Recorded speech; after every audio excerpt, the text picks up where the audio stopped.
పరిశుద్ధులైన యేసే నామములో మీకు అందరికీ వందనాలు. దేవునికి స్తోత్రం. అందరికీ ప్రైజ్ లార్డ్. ఈ దినం నేను ఎన్నుకున్న అంశం ఏంటంటే ఎక్స్పీరియన్సింగ్ గాడ్, దేవునిని అనుభవించుట. చాలా విచిత్రంగా ఉంది కదండి ఈ మాట. దేవునిని అనుభవించడం ఏంటి? అనుభవం అనే మాటకు కొంతసేపు దాన్ని ఆలోచిద్దాం. ప్రతి ఒక్కరూ, ప్రతి మనిషి, ప్రతి దేశం ఎవరైనా ఏదో ఒక దాంట్లో అనుభవం కలిగి ఉంటారు. వాళ్ళ తలాంతులను బట్టి, వారి యొక్క విద్యను బట్టి అనేక రంగాల్లో ఒక్కొక్కరు ఒక్కొక్క దాని విషయంలో అనుభవాన్ని కలిగి ఉంటారు. అనుభవం, ఎక్స్పీరియన్స్. దేవుని యొక్క వాక్య భాగంలో చూసినప్పుడు అబ్రహాము తన జీవితంలో దేవునినే అనుభవించే అనుభూతి, దైవానుభూతి. చాలా విచిత్రంగా ఉంది కదండి ఈ మాట. దేవునిని అనుభవించుట. అబ్రహాము తన సొంత దేశాన్ని, తన తండ్రి వద్ద నుండి, బంధువుల దగ్గర నుంచి దేవుని పిలుపుని పొందుకొని అతడు ప్రయాణం చేస్తున్నప్పుడు 3 చోట్ల ఆయన ఆగి ఆగి బలిపీఠం కొడుతూ దేవునిని అనుభవిస్తున్నాడు. ఈరోజు మనము ధ్యానించుకోబోయే అంశం అదే. Experiencing God at Shechem, Bethel and Hebron. 3 స్థలాల్లో అబ్రహాము తన యొక్క అనుభవాన్ని ఈరోజు మనం నేర్చుకుందాం. ప్రార్థన చేసుకుందాం. పరిశుద్ధమైన దేవ, ప్రేమ గల తండ్రి, ఈరోజు నీ వాక్యం ద్వారా మాతో మాట్లాడండి. నీ వాక్కు ద్వారా ప్రభు మమ్మల్ని బలపరచండి. అబ్రహాము దేవునితో ఉన్న సంబంధాన్ని, ఆ ఎక్స్పీరియన్స్ని మేము ఈరోజు ప్రభు ధ్యానిస్తుండగా మా హృదయాలు మండించండి, బలపరచమని యేసు నామములో ప్రార్థించి వేడుకుంటున్నాం తండ్రి, ఆమేన్. దానికి ముందుగా మూలవాక్యంగా యాకోబు పత్రికలో యాకోబు భక్తుడు ఏమంటాడంటే, యాకోబు పత్రిక 2వ అధ్యాయము 23వ వచనం, కాబట్టి అబ్రహాము దేవుని నమ్మెను, అది అతనికి నీతిగా ఎంచబడెను అను లేఖనము నెరవేర్చబడెను. ఇక్కడ జాగ్రత్త గమనించండి. మరియు దేవుని స్నేహితుడని అతనికి పేరు కలిగెను. దేవుని స్నేహితుడని అతనికి పేరు కలిగెను. ఒక మానవుడు, నరరూపైనటువంటి మానవుడు లేదా అబ్రహాము దేవునితో స్నేహము, దేవుని స్నేహితుడని పేరు కలిగింది.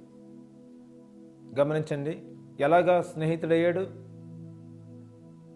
స్నేహితుడు అన్న మాటకు చాలా లోతైన అర్థం ఉంది ఈ లోకంలో. కేవలము స్నేహితుడికి మాత్రమే తన రహస్యాల్ని, తన బలహీనతల్ని, తన యొక్క స్థితిగతుల్ని బయట పెడతాడు. ఈరోజు అదే మనం నేర్చుకుందాం.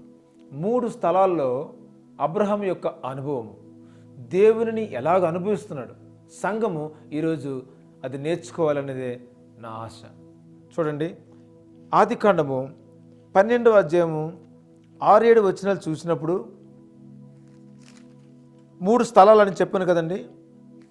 ఆ 3 స్థలాల్లో మొట్టమొదట తండ్రి ఇంటి దగ్గర నుంచి, బంధువుల దగ్గర నుంచి దేవుని యొక్క పిలుపుని, ఆశీర్వచనాన్ని పొందుకొని బయలుదేరుతున్నప్పుడు 6-7 వచనాల్లో చూసినప్పుడు, అప్పుడు అబ్రాము షెకెము నందలి ఒక స్థలము దాకా, షెకెము జ్ఞాపం చేసుకోండి, షెకెము నందలి ఒక స్థలము దాకా ఆ దేశ సంచారం చేసి మోరే దగ్గరనున్న సింధూర వృక్షమునొద్దకు చేరెను. అప్పుడు కనానీయులు ఆ దేశంలో నివసించిరి. 7వ వచనం చాలా జాగ్రత్తగా గమనిద్దాం. అప్పుడు కనానీయులు ఆ దేశంలో నివసించిరి. యెహోవా అబ్రామునకు ప్రత్యక్షమై, నీ సంతానమునకు ఈ దేశం ఇచ్చేదనని చెప్పగా, అతడు తనకు ప్రత్యక్షమైన యెహోవాకు ఒక బలిపీఠమును కట్టెను. షెకెము దగ్గర యెహోవా ప్రత్యక్షమయ్యాడు. షెకెము అంటే భుజము అని అర్థం, షోల్డర్. భుజము మానవ శరీరంలో బలాన్ని తెలియజేస్తుంది. మానవ శరీరంలో బలాన్ని తెలియజేస్తుంది. షెకెము అంటే షోల్డర్. అబ్రహాము తన జీవితంలో అంతవరకు చాలా సంపాదించాడు. బైబిల్ చెప్తుంది ఆయనకి చాలా ఆస్తి ఉందని, బంగారం ఉందని, మందలు, పనివారులు, దాసదాసీలు, చాలా బహుధనవంతుడు. ఎప్పుడైతే యెహోవా ప్రత్యక్షమయ్యాడో షెకెము అనే స్థలము దగ్గర ఎప్పుడైతే దేవుడు ప్రత్యక్షమయ్యాడో ఆ షెకెము దేన్ని సూచిస్తుందంటే ఆత్మీయంగా భుజ బలాన్ని తెలియజేస్తుంది. షెకెము అంటే షోల్డర్. దేవుని యొక్క శక్తిని అక్కడ గ్రహించాడు. ఇంతవరకు నేను ఆస్తి పాస్తులను సంపాదించాను, ఇంతవరకు నాకు కొదువైంది ఏటీ లేదు, ఇంతవరకు నాకు ఏ లోటు లేదు, అంత సమృద్ధిగా కలిగి ఉన్నాను. కానీ ఈ షెకెము దగ్గర దేవునితో ఉన్న నా అనుభవమే మారిపోయింది. ఆ దేవుడు ప్రత్యక్షమైనప్పుడు నా భుజబలాలు కావు, దేవుని భుజబలమే, దేవుని హస్తబలమే నిజమైనది అని గ్రహించాడు. బలిపీఠం కట్టాడు. అక్కడ చెప్పలేదు, ఎవరు కూడా చెప్పలేదు. బలిపీఠం కట్టమని ఎవరు చెప్పలేదు. అబ్రహాం ఆదాము అవ్వల దగ్గర నుంచి, కయీను హేబెల్ దగ్గర నుంచి దేవునికి బలిపీఠం కట్టి దేవునికి దహన బలు అర్పించడం, పాప పరిహార బలులు అర్పించడం, ఇవన్నీ కూడా దేవునికి ప్రార్థించే అనుభవాలు, దేవునితో మాట్లాడే అనుభవాలు, దేవునితో సంబంధాన్ని పెంచుకునే అనుభవాలు ఇవి. కానీ ఇక్కడ షెకెము దగ్గర యెహోవాకు బలిపీఠము కట్టాను. ఈ షెకెము దగ్గర మనం నేర్చుకోవాల్సింది ఏంటంటే నోయింగ్ గాడ్, దేవుని ఎరుగుట, దేవుణ్ణి తెలుసుకునుట. దేవుని ఎరుగుట అనగా అనుభవపూర్వకముగా ఆయన తెలుసుకున్నాడు. చాలామంది నేను దర్శనాలు చూశానండి, మాట్లాడితే దేవుణ్ణి చూశానండి, దేవుడిని చూసి దేవుడితో నాతో మాట్లాడాడండి. చాలా సింపుల్గా ఈ దినాల్లో మనం చూస్తుంటున్నాం. దేవుడు మాట్లాడాడు. వాక్యం విని, వాక్యం చదివి, వాక్యాన్ని గ్రహించి అప్పుడు దేవుడు మాట్లాడాలంటే, దేవుడు మాట్లాడాడంటే దానికి అర్థం ఉంది. కానీ ఇక్కడ డిఫరెంట్. అబ్రహాముకు ఒక ప్రత్యక్షత వచ్చింది. ఆ ప్రత్యక్షత ఏంటంటే దేవుడని యెహోవా ప్రత్యక్షపరచు. దేవుడు ప్రత్యక్షమైనప్పుడు తన తీరు మారిపోయింది. ఇంతకాలం నా భుజబలము కాదు, దేవుడే నాకు బలము, దేవుడే యెహోవాయే నాకు శక్తి, బలము. గమనించండి, 3 స్థలాల గురించి నేను చెప్పాలని మీ ముందు నించున్నాను. మొట్టమొదటిది షెకెము, రెండవది బేతేల్, మూడవది హెబ్రోను. ఈ 3 స్థలాలు మన ఆత్మీయ జీవితాన్ని లేదా విశ్వాస జీవితాన్ని, దేవునితో ఉన్నటువంటి ఎక్స్పీరియన్స్, దేవునితో ఉన్న అనుభవాన్ని తెలియజేస్తున్నాయి. అబ్రహాము దేవునితో ఎంతో సన్నిహితంగా ఉన్నాడని, స్నేహితుడని పేరు కలిగిందని యాకోబు దాన్ని ఆ స్టేట్మెంట్ని బయటపెట్టాడు. Shechem shoulder, strength. ఒక్కొక్క స్థలము ఒక్కొక్క ఆధ్యాత్మిక పాఠాన్ని నేర్పుతుంది మనకి. మరొకసారి నేను ఆ 7వ వచనాన్ని మీ ముందు చదవాలని ఆశపడుతున్నాను. యెహోవా అబ్రాహామునకు ప్రత్యక్షమై నీ సంతానమునకు ఈ దేశం ఇచ్చేదనని చెప్పగా అతడు తనకు ప్రత్యక్షమైన యెహోవాకు ఒక బలిపీఠమును కట్టెను. ఆల్టర్. దేవుణ్ణి చూసిన వెంటనే తనకున్నవన్నీ కూడా, ఇంతవరకు నేను కష్టించి సంపాదించింది అనుకున్నాడు.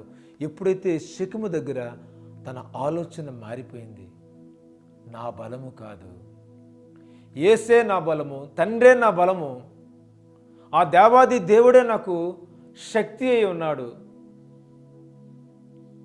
షెకెము దేవుని బలాన్ని తెలియజేస్తుంది, మానవ బలము కాదు.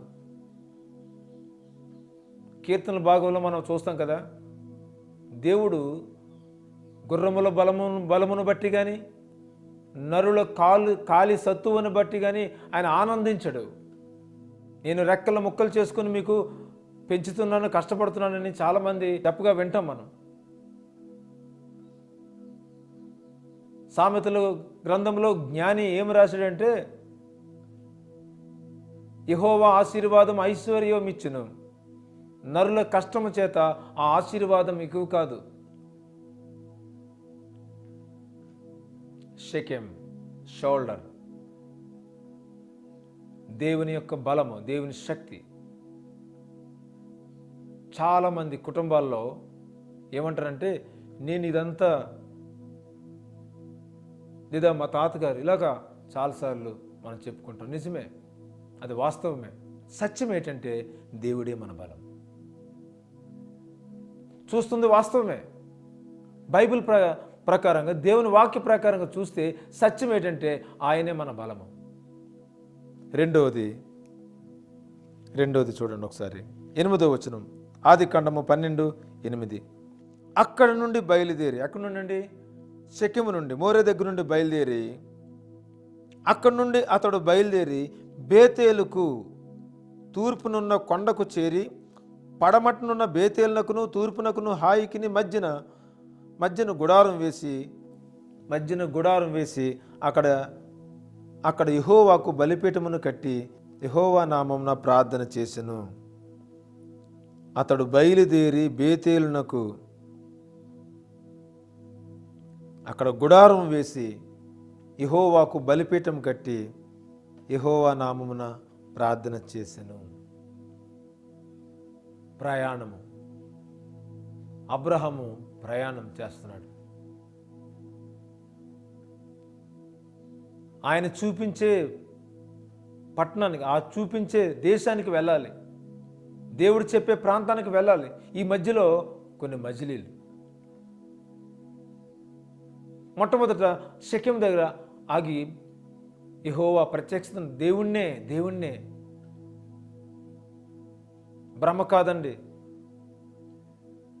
ఇమాజినేషన్స్ కాదు, ఎక్స్పెక్ట్ చేశాను, ఇమేజ్ చేశాను, చూసినట్టున్నాను, నాకు కల వచ్చినట్టుంది, ఇలాంటివి కావండి.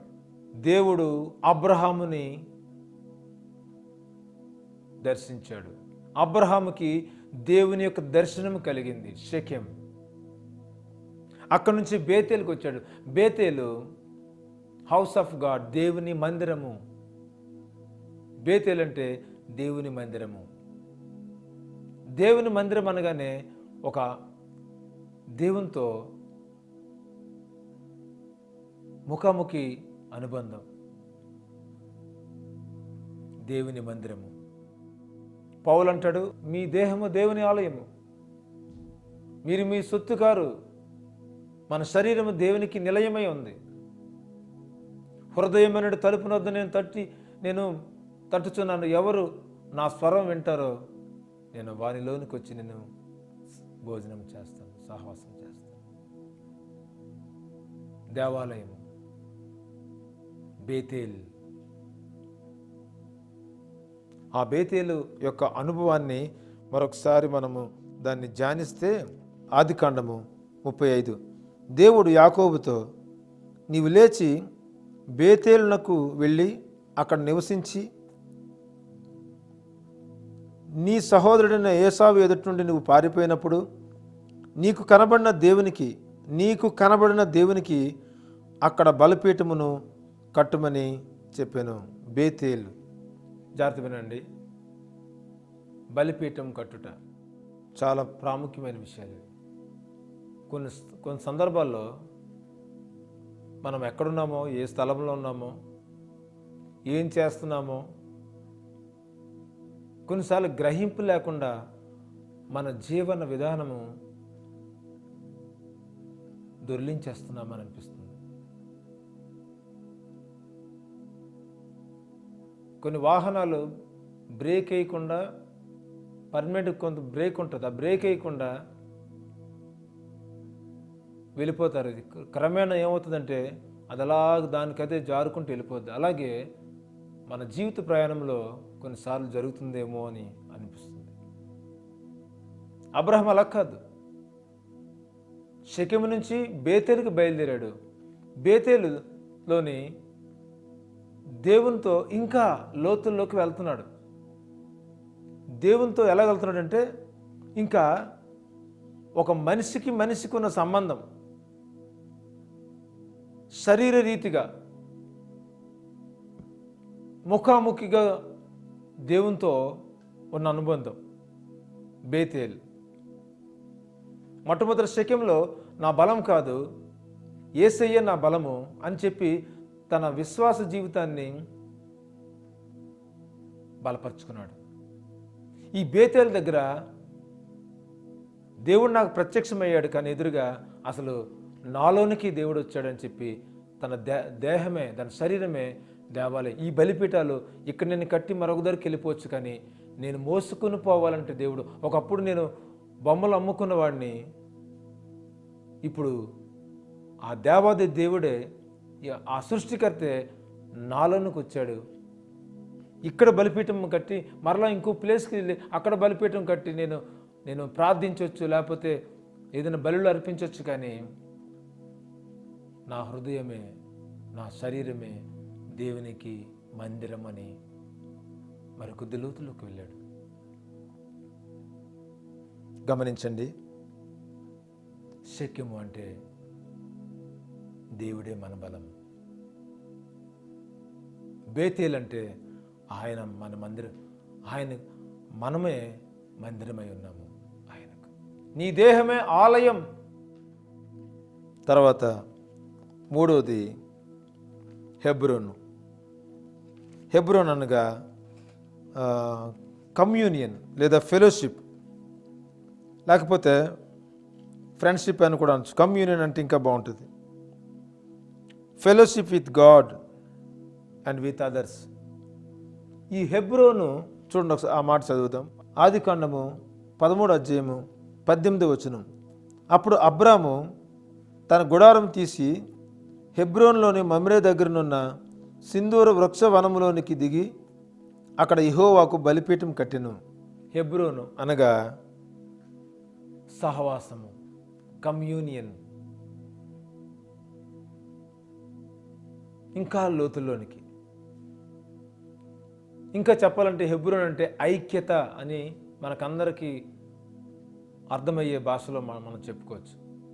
ఐక్యత, దేవునితో ఐక్యత, నీ చుట్టుపక్కల వారితో ఐక్యత. Shechem, Bethel, Hebron. Experiencing God at Shechem, Bethel and Hebron. Abraham ఈ 3 స్థలాల్లో పరిపరి విధాలుగా దేవునినే అనుభవిస్తున్నాడు. దేవునిని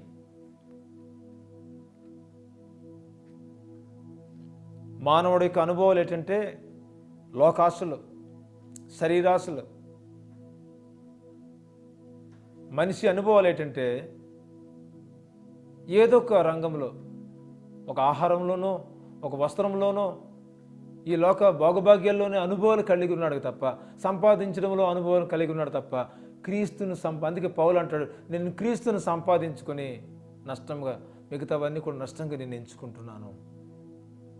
హెబ్రోన్ ఐక్యత, ఇంకా దేవునిలో ఐక్యమైపోవడం, దేవునిలో మిళితమైపోవడం. మరొకసారి నేను చదువుతున్నాను.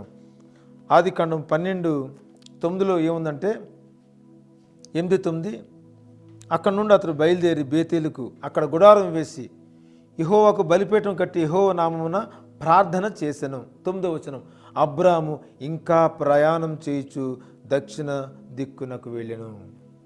అబ్రహాం ఇంకా ప్రయాణం చేయొచ్చు. ఇంకా మన జీవితము ఈ అబ్రహామును బట్టి మనం ఏమర్థమవుతుందంటే జీవితము ఒక ప్రయాణము. అది ఆధ్యాత్మిక ప్రయాణము, విశ్వాస ప్రయాణము, నిరీక్షణతో కూడిన ప్రయాణము. దేవునిని అనుభవిస్తూ పై మాటలు కావండి. చిన్న వాక్యం వచ్చిందండి, చిన్న కార్డు దొరికింది, మాట పలానా దగ్గర గోడ మీద చదివాను, అవి కావండి. నీ వాక్యం చదవాలి, దాన్ని గ్రహించాలి, ధ్యానించాలి, నీ జీవితానికి మన జీవితానికి అన్వయించుకోవాలి, దాని ప్రకారంగా అడుగులు వేయాలి. అప్పుడు దేవుడు నాతో ఉన్నాడు, నేను దేవునితో ఉన్నాను అని నువ్వు తీర్మానించుకోవాలి. అబ్రహాముకి ఏం తెలియదు, దేవుని స్వరాన్ని విన్నాడు, యావదాస్తుతో బయలుదేరాడు. కానీ ఒక దగ్గర నా బలం కాదు, దేవుడే నా బలం అని బలిపీఠం కట్టాడు. అక్కడి నుంచి ప్రయాణం చేసి బేతేలు దగ్గర ఆగాడు. అక్కడ యెహోవా నామమున ప్రార్థన చేయడం మొదలుపెట్టాడు. తనలో ఒకలాంటి ధూపం బయటికి వెళ్ళింది. ఆ బలిపీఠంలోంచి వచ్చే ధూపం వెళ్ళడం తర్వాత విషయం, కానీ తనలోని యెహోవా నామమున ప్రార్థన చేసిన బలిపీఠం. అక్కడి నుంచి ఆయన దక్షిణ దిక్కునకు ఇంకా ప్రయాణం చేస్తూ అక్కడ ఏం చేశాడంటే హెబ్రోన్ దగ్గర ఆగాడు.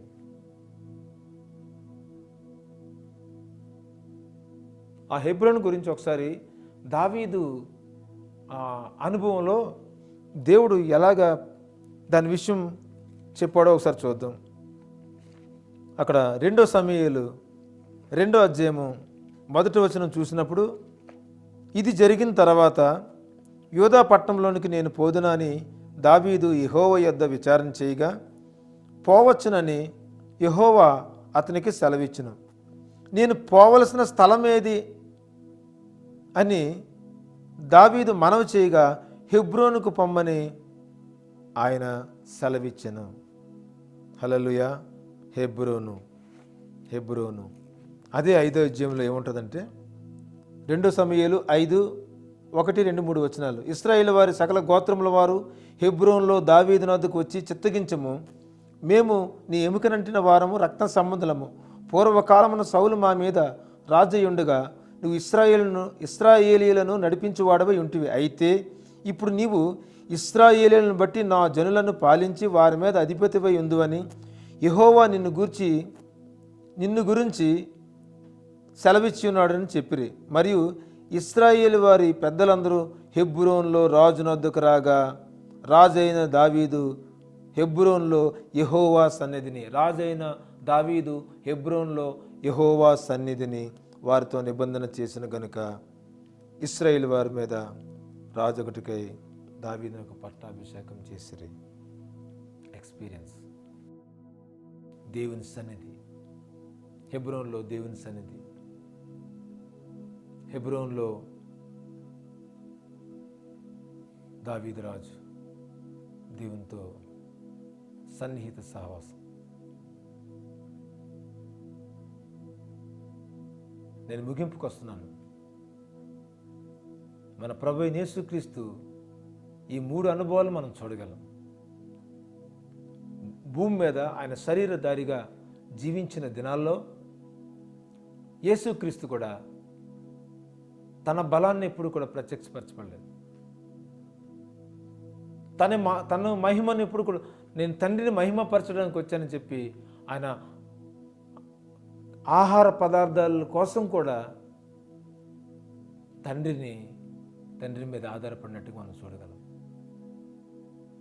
కృతజ్ఞతాస్తులు చెల్లిస్తున్నానని చెప్పి అనేక వేల మందికి ఆయన ఆహారం ఇచ్చి పోషించాడు. చనిపోయిన వారిని తిరిగి లేపాడు.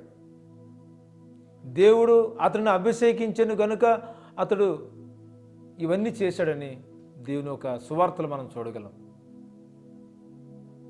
దేవుడు తోడయుండెను గనుక ఇవన్నీ చేస్తున్నాడని చెప్పి మనం చూడగలం. శక్యము అనుభవము యేసుక్రీస్తులో నా తండ్రి అని సంబోధించేవాడు. పరలోకమందున్న మా తండ్రి. యేసుక్రీస్తులో బేతేలు అనుభవం చూడగలము.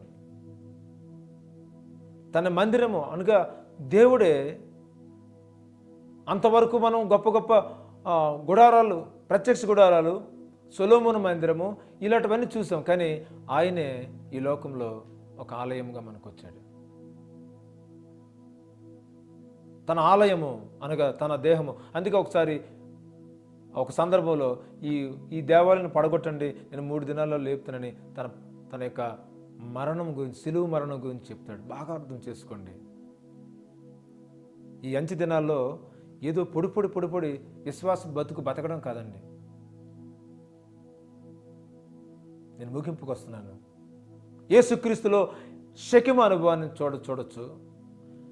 యేసుక్రీస్తులో ఈ భూమి మీద నరావతారిగా జీవించిన దినాల్లో ఆయన బేతేలు అనుభవం చూడొచ్చు. మూడోది హెబ్రోను ఐక్యత. నేను నా తండ్రియు ఏకమై ఉన్నాము.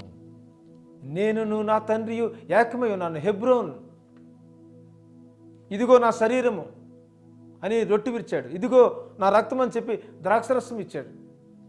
ఆ పస్కా విందులో చెప్తున్నాడు, ఇది నా శరీరము, ఇది నా అని చెప్పి కమ్యూనియన్, ఐక్యత. తండ్రితో క్రీస్తు ఐక్యత, క్రీస్తు సంఘముతో ఐక్యత.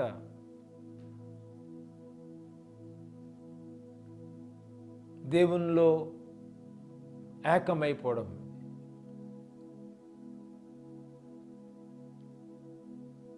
ఎప్పుడవుతాం? ఆయనే మనల్ని సంపూర్ణంగా చేసి మన ప్రాణ శరీర ఆత్మలను ఆ రాకడలో నిందింపబడకుండా మనల్ని కాపాడే దేవుడు. దశలోనిక పత్రికలో మనం చూడొచ్చు.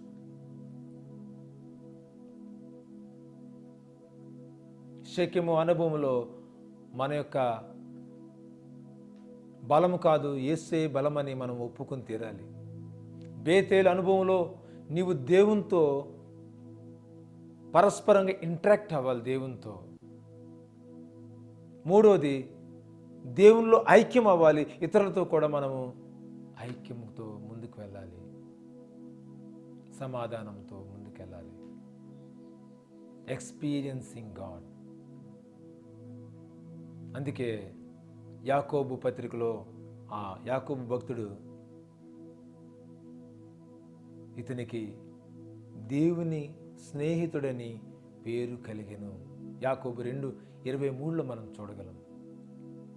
దేవుని స్నేహితుడు ఎప్పుడు అవ్వగలం?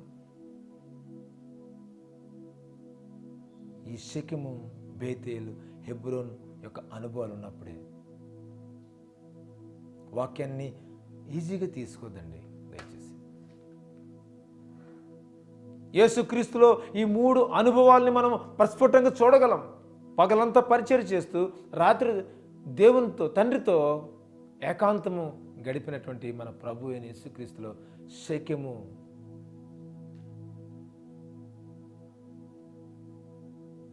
మృతులలో నుంచి లేపినవాడు. ఎవరు లేపారు మృతుల నుంచి? తండ్రి లేపాడు.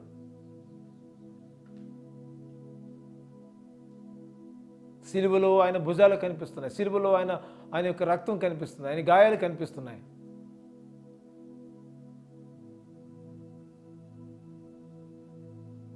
దేవాలయం పడగొట్టబడింది అంటే యేసుక్రీస్తు యొక్క దేహము పడగొట్టబడింది అంటే సిలువలో నల్లగొట్టబడింది. యెషయా గ్రంథం 53వ అధ్యాయం చూస్తాం కదా మనం. వ్యసనాక్రాంతుడు గాను, వ్యాధిని అనుభవించిన వాడు గాను, దుఃఖాక్రాంతుడు గాను, చూడ నొలని వాని గాను యేసు దేహము